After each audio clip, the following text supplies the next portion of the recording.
Welcome back to our channel. I'm Andre. I'm Lisa. And yes, we're not supposed to make another video that's not traveling, but we are getting worried that we're not going to make enough videos to give you one on Sunday, so we're getting this one done. And there have also been so many requests for this one that we just decided we have to do it. And we are going to discuss our, I don't want to say best or favorite, I want to say both, best and favorite. parkings, campsites over the last 2 years. Now, this is a tough one because we're going to do it rapid fire. Lisa picked 5 free, I picked 5 free, and the same for paid spots. So we're going to have 20 spots. I don't know what she picked. She doesn't know what I picked. You only have 30 seconds to tell us where it is, what it costs, and what makes it special. Perhaps you can find some cool parking for your next camper trip, and let's get cracking. Welcome to our channel. We're Andre and Lisa. Over the last 20 years, we have traveled together to more than 40 countries. 5 years ago, we embarked on a long-term sabbatical and have been nomadic ever since. For most of the past 2 years, we have been exploring Western Europe with our motorhome.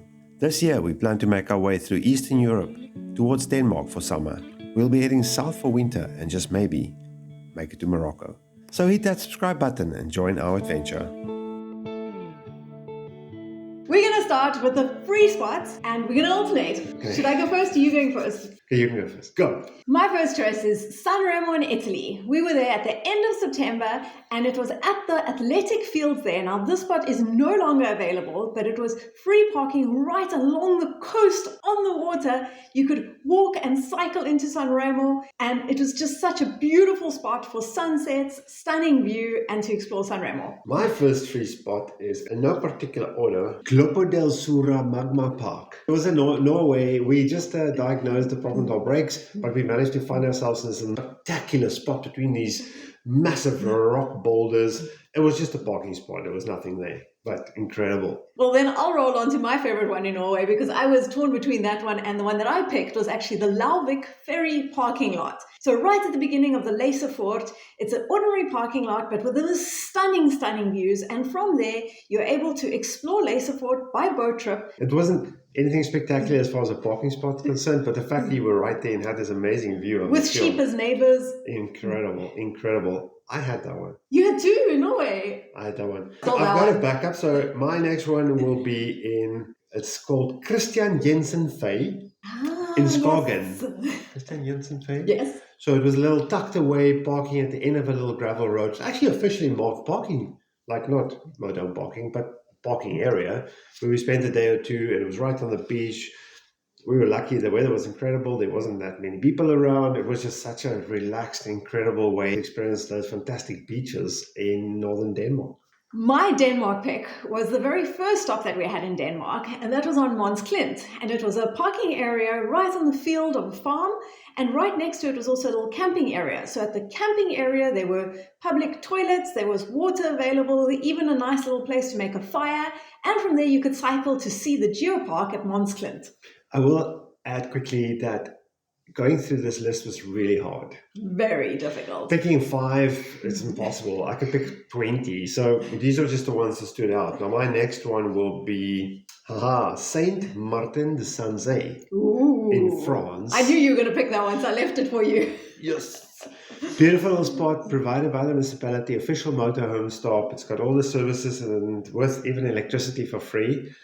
And it was on a tiny little lake. It was just super peaceful, very quiet. There's not even a road that runs past it. I really enjoyed it. We actually spent like 2 days there. I think I'll go back there next time I go past there. Superb spot. One of my favorites. And France got lots of nice spots, by the way. My next one is in Portugal, and it's obviously along the coast because most of my spots are along the coast. It's the Praia de Costa Nova. And this beach has actually got multiple different parking lots that you can stay at. What's wonderful there is that you're right on the beach. You can walk and explore the town of Costa Nova. And from there, we cycled into Aveiro to be able to explore the Venice of Portugal. Funny thing is, not all these spots would be like these spectacular nature spots you'd think. No. It's because you're in a place where you experience something else, and it just makes it quite special. It's a place where you feel comfortable, it feels safe. Maybe there's a few people around you, maybe there's nobody around you, but you feel welcome. And from there, you can go and see and explore something. Next one is prize. It's in Italy. Parco Bosco e Paludi di Rocchio. That was my backup. Lisa has a love-hate relationship with this spot. We've actually stayed there more than once.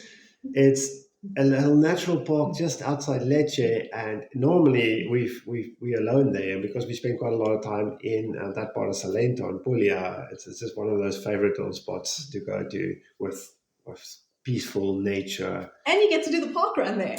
And you do the park run. So we're actually going to go back to that spot again. So if you guys watch our videos, we're going back to Lecce in 2 weeks. My final one is Sant Maria Alta in Belgium. Now, we came across this by pure chance. It's also a municipally supplied camper stop. And what's great about this is not that there's so much to do at that stop or even the stop itself, but it is nice and green. And from there, you're very well located to be able to cycle both to Bruges as well as to Ghent. We cycled from there the longer distance to Ghent, which was 35 kilometers along the river. And in my opinion, this is just such a nice way to be able to experience both of those cities, one for free and two in a much more natural way by enjoying a good cycle. No, this place, like you said, wasn't much going on. There was one shop open actually. There's a bakery, didn't beautiful cycling, and actually you went to the bakery? I did go to the bakery. For my last free spot, I will choose another Denmark because that's cheating. Now, this parking is technically a grey area because most of the parkings in this region are not allowed because it's a nature zone.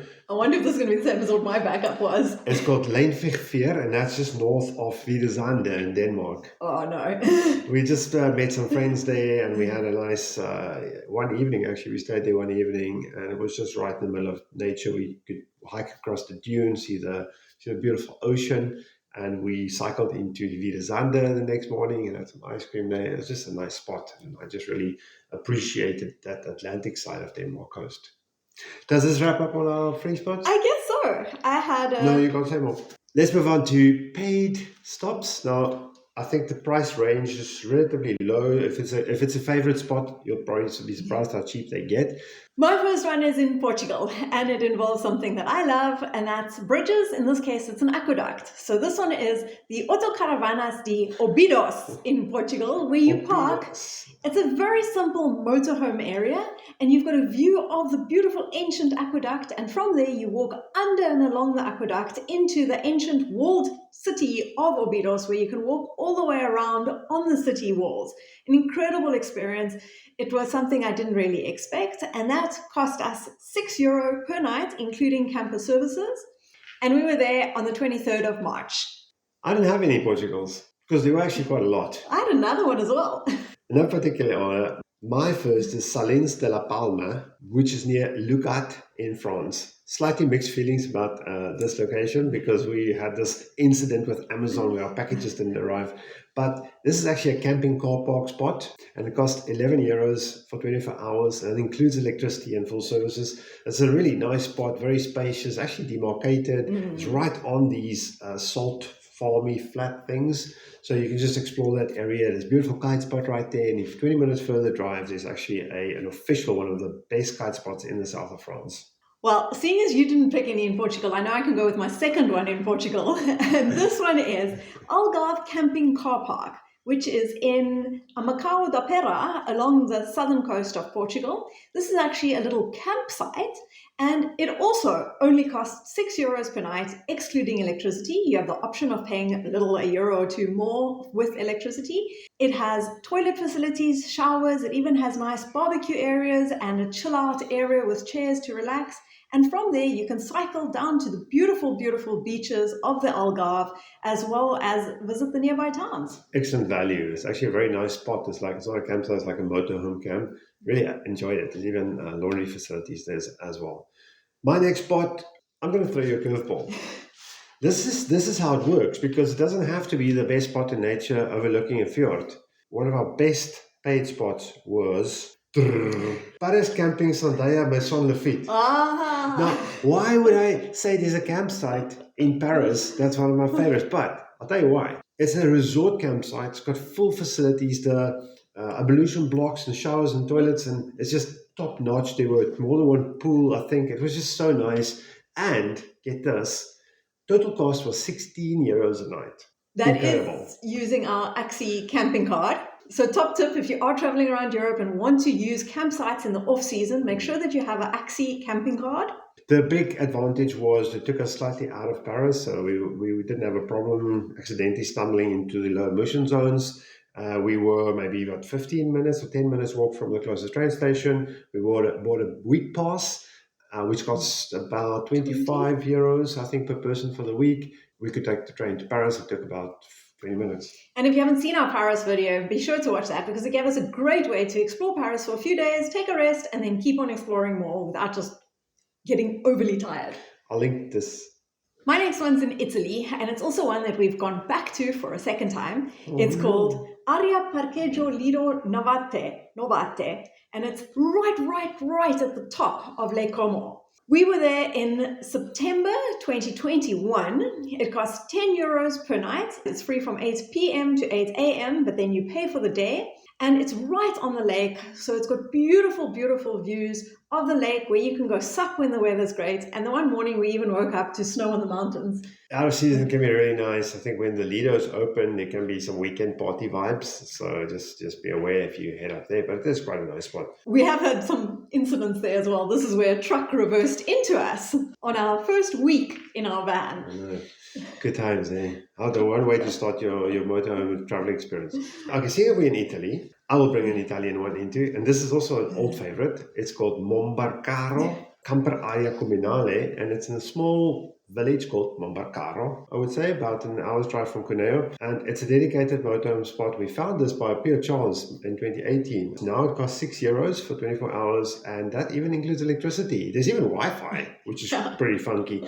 The dumping services are a little bit old-fashioned, but there's fresh water and the most stunning views, beautiful routes to go run and explore and cycle. Old favorite. Just don't pick up the chestnuts. No, those are horse chestnuts, and they're very poisonous. Ask us how we know. If you haven't seen that video, I'll link up. Yeah. The nice thing there is also that in summer, when it's so hot, it's at a high elevation, so it's just that little bit cooler and more pleasant. I think this is my last one. Oh, okay, two more. I'm going to skip out of Italy first then, and I'm going to go with Stallplats Rodhamn in Sweden. This is in Sweden on the island of Hono. And I'm sorry to all the Swedes, but I'm not pronouncing this correct. It's called the Göteborg Archipelago, and it's a collection of small islands, one of them being Hono. We were there in July 2020, and it costs 19 euro per night. That includes electricity, full services, showers, toilets, laundry facilities, everything that you could possibly need. And what I like about this is, one, there's a free ferry from mainland Sweden, which you have to drive over on, which is a great experience. Not only have you got a beautiful view of the marina with the little boats and everything, but you can also cycle around to all the other little islands, across bridges, and see all the various other marinas. We tried fishing there. Kite surfing. So 19 euros doesn't sound like a bargain, but it was in the middle of summer. And where else can you find that kind of value? So great. Excellent value. I'll tell you what, I'll throw a Sweden one in as well. Very similar. I like it more for different reasons. It's called Falsterbohaven. I was hoping you'd pick this one. And that's right in the south of Malmö. And the reason why I like that is just it's the spot where we parked was open to the ocean, actually. So it was slightly offset from the marina. We just had this amazing view, most beautiful sunrise and sunsets. And we were also there in the middle of summer, so it was 18 euros a night, all inclusive. They even had free washing machines. We were very, very surprised, and good Wi-Fi. It was walking distance from a fantastic kite spot, and also maybe 20-minute cycle to the tip where there was a beautiful white sand beach. So it was a really nice experience. Very nice spot. I would go back there. I say this about all these spots. We are going back there. All right, my last one. I'm going to go with one in Italy. And again, this was at the beginning of our trip, and I think it's because it's something that was unexpected. It's called Area Campersoster Presolana. Okay. And it's in Italy, in the Bergamo region. We were there in August of 2021. So again, peak summer in Italy, and it really wasn't that busy. It cost €5 per night, including electricity. And what was nice about it is it's a beautiful green blocked area, so it's nice and green where you park your camper. From there, you've got a beautiful view and excellent sunsets. There's even some benches and places you can hang out. And walking into the old town, there's markets happening, there's a great bakery. It just gives you a chance to explore a small town in Italy for no reason other than you're there. Especially just slightly off season might be nice because it can get quite hot there. Just keep that in mind. But it's a nice spot. Okay, that's your last one. I think that's my last My one. last one is in France, and I had so many to choose from, but I'm going to stick with this guy. And I actually thought you would take it. It's called Castes. This is another camping car park spot. It's right on a big lake. There's no demarcated parking. It's all shaded parking. You overlook a little marina and this massive, massive lake. Super relaxed vibe there, and beautiful walking trails, running trails, as well as you can even go supping on the lake if you have a sup. And that we were there in April, end of April, I think, and it cost €8. No electricity, but full services like water and dumping. Pretty good value. Campingcarpark.com. Hope you enjoyed listening to our top free spots and paid spots. If you've got any other suggestions for us, we're going to be spending more time in Europe, so please drop your suggestions as to where we should go in the comments below. When you watch this, we're probably packing up frantically, and we did promise a last South African video, but we're just struggling to get our last shots, and we're worried we're not going to get it published before we in transit. By the time you watch this, we may or may not be back in Italy, and we may or may not be back in Mali, and we hope that we're going to see you guys on our journey into the Balkans, which starts soon. So as always, thanks for watching. Hit that subscribe button. If you like this video, smash the like button, and I'll see you guys next time. Thanks for watching. Bye. Ciao.